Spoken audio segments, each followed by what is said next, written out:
Kavya classes ESPN में आपका स्वागत है। जैसा कि आप लोगों को पता है, हम लोग JIC lecturer biology, TGT PGT biology और एलटी ग्रेड बायोलॉजी की तैयारी कर रहे हैं, जिसमें हम लोग मल्टीपल चॉइस क्वेश्चंस को सॉल्व करते हैं। तो इसमें हम कंप्लीट जूलॉजी तथा कंप्लीट बॉटनी की स्टडी करेंगे। आप लोगों को पता होगा, पिछले टर्म पर हम लोगों ने बॉटनी का पार्ट सेकंड स्टडी कर लिया था, जिसका नाम था इंट्रोडक्शन ऑफ बॉटनी। उसी इंट्रोडक्शन ऑफ बॉटनी को आगे बढ़ाते हुए आज हम उसका पार्ट थर्ड करेंगे, इंट्रोडक्शन ऑफ बॉटनी का पार्ट थर्ड, जिसमें 112 क्वेश्चन से शुरुआत करेंगे। ठीक है, पहले 111 क्वेश्चन तक हम लोग पढ़ चुके हैं। तो आइए शुरू करते हैं। इसमें आज का पहला क्वेश्चन है, ग्रोथ है सिंथेसिस ऑफ न्यू प्रोटोप्लाज्म, मतलब नए प्रोटोप्लाज्म की सिंथेसिस, या इंक्रीज इन वेट और इंक्रीज इन साइज। तो देखो, ये तो होता है साइज में, मतलब नया प्रोटोप्लाज्म बनना भी क्या कहलाता है, ग्रोथ। क्योंकि सेल ग्रोथ करती है, क्यों करती है? क्योंकि उसका प्रोटोप्लाज्म या जीव द्रव्य ज़्यादा बढ़ जाता है मात्रा में। इंक्रीज इन वेट में भी बढ़ता है, तब भी वृद्धि मानी जाती है। साइज में बढ़ता है, तब भी वृद्धि मानी जाती है। तो सभी जो है वृद्धि है। ठीक है, तो डी ऑप्शन सही है। नेक्स्ट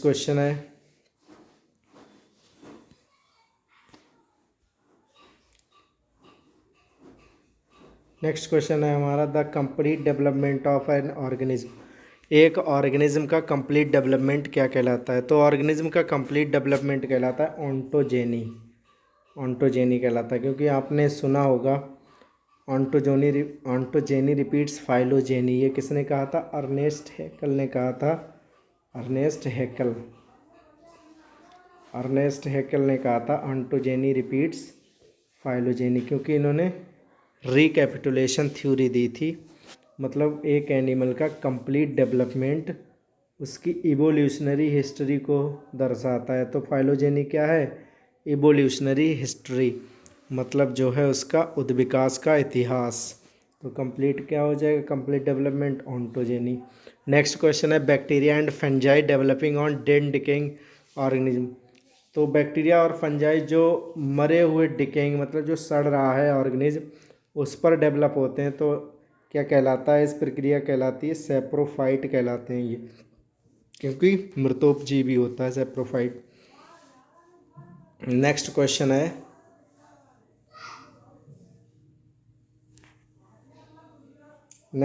है, which one of the following categories of organism does not evolve oxygen during photosynthesis. निम्नलिखित में से कौन से ऑर्गेनिज्म फोटोसिंथेसिस के दौरान ऑक्सीजन नहीं निकालते हैं? तो कौन से? फोटोसिंथेटिक बैक्टीरिया ऑक्सीजन इवॉल्व नहीं करते हैं, क्योंकि बाकी सभी ऑक्सीजन निकालते हैं। ये कौन सा श्वसन करते हैं?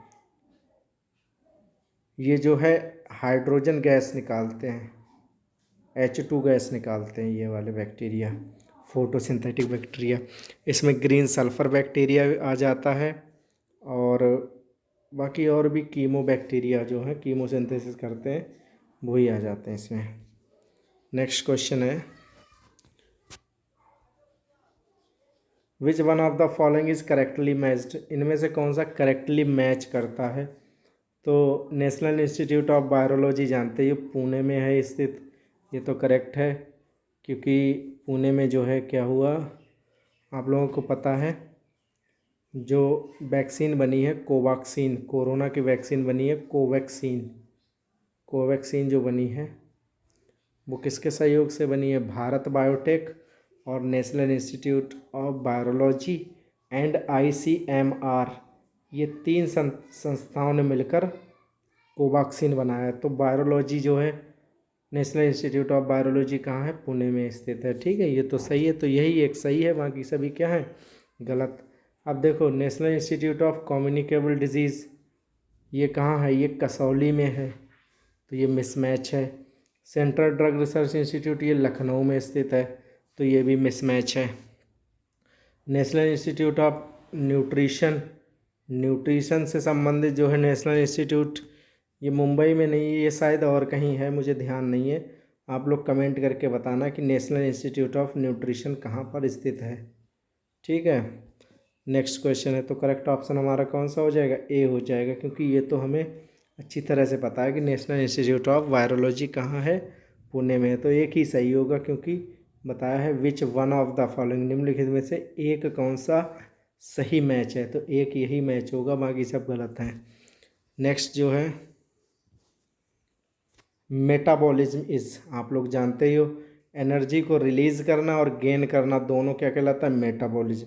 एनर्जी को गेन करना और रिलीज़ करना, अगर एनर्जी रिलीज़ हो रही है तो प्रोसेस क्या कहलाएगी? कैटाबॉलिज्म कहलाएगी, कैटाबॉलिज्म कहलाएगी। अगर एनर्जी जो है गेन हो रही है तो क्या कहलाएगी? एनाबॉलिज्म कहलाएगी।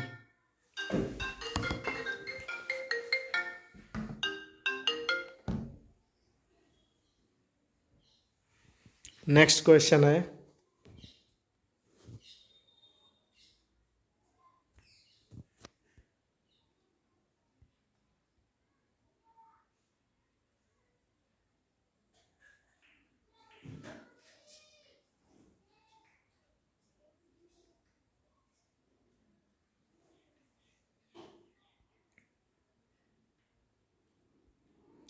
सत्रह का तो रिलीज और गेन ऑफ एनर्जी, क्योंकि एनर्जी का रिलीज होना क्या कहलाता है? कैटाबॉलिज्म। एनर्जी का गेन होना क्या कहलाता है? एनाबॉलिज्म कहलाता है।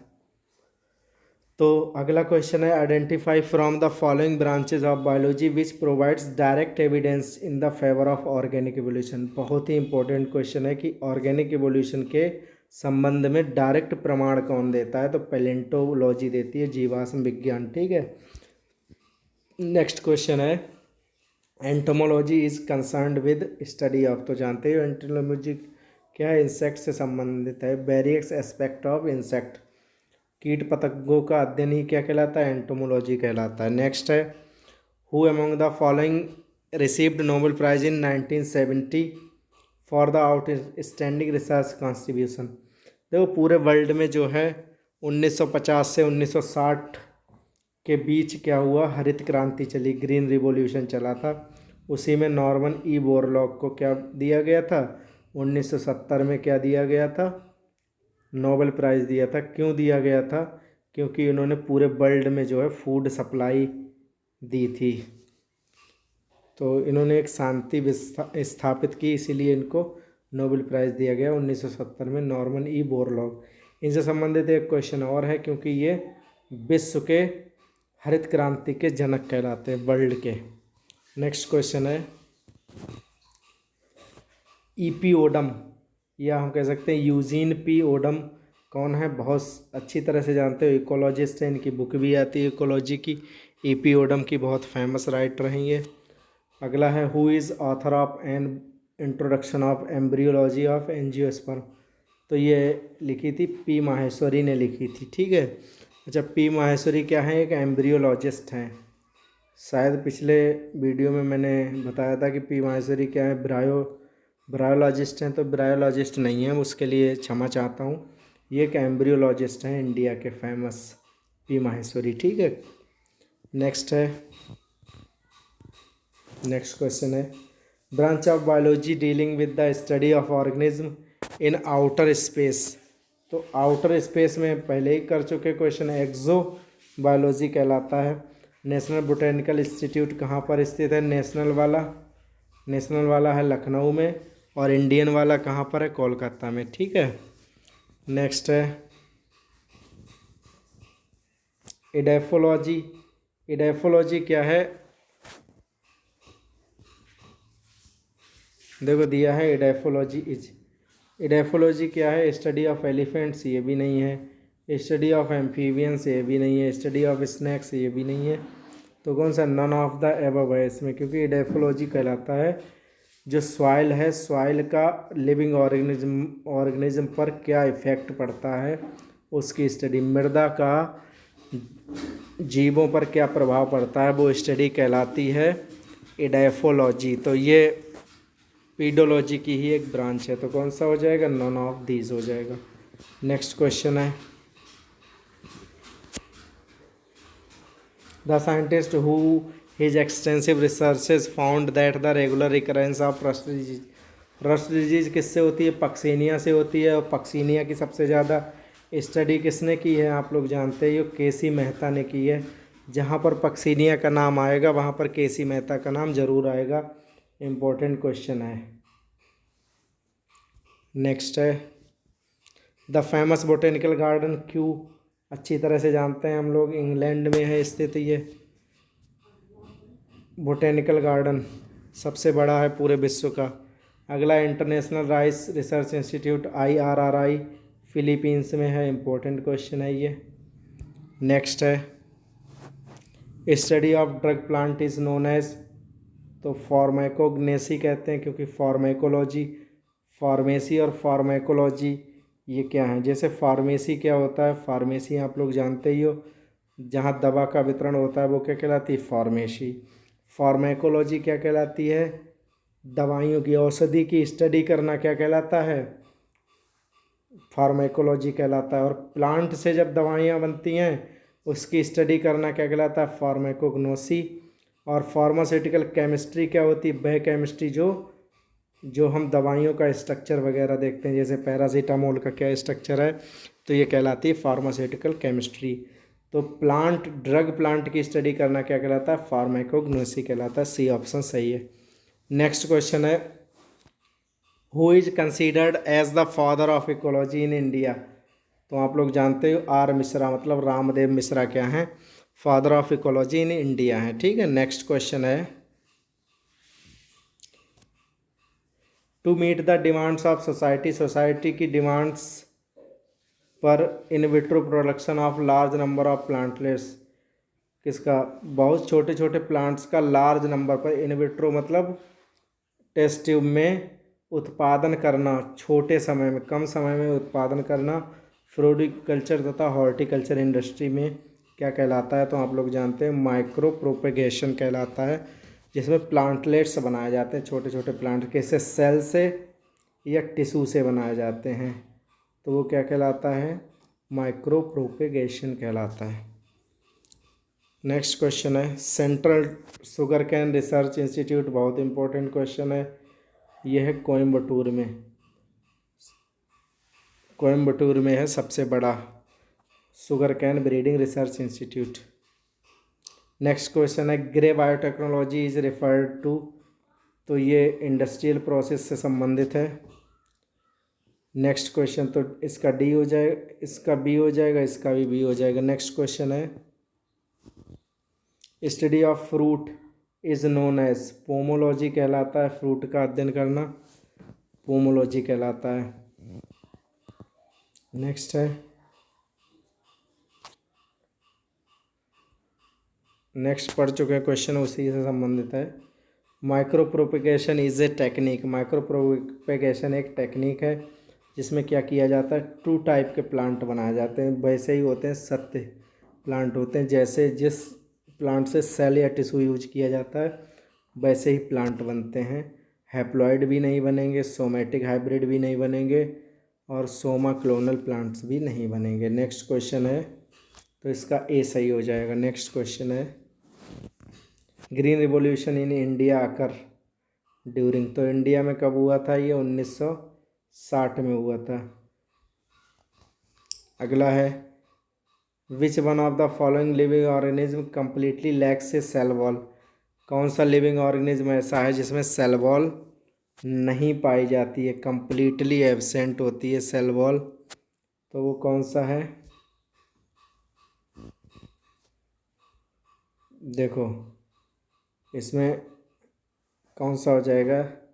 ब्लू ग्रीन एल्गी जानते हो प्रोकैरियोटिक होती है और सेल वॉल पाई जाती है, क्योंकि एक बैक्टीरिया है ये, और बैक्टीरिया में क्या है कि सेल वॉल पाई जाती है?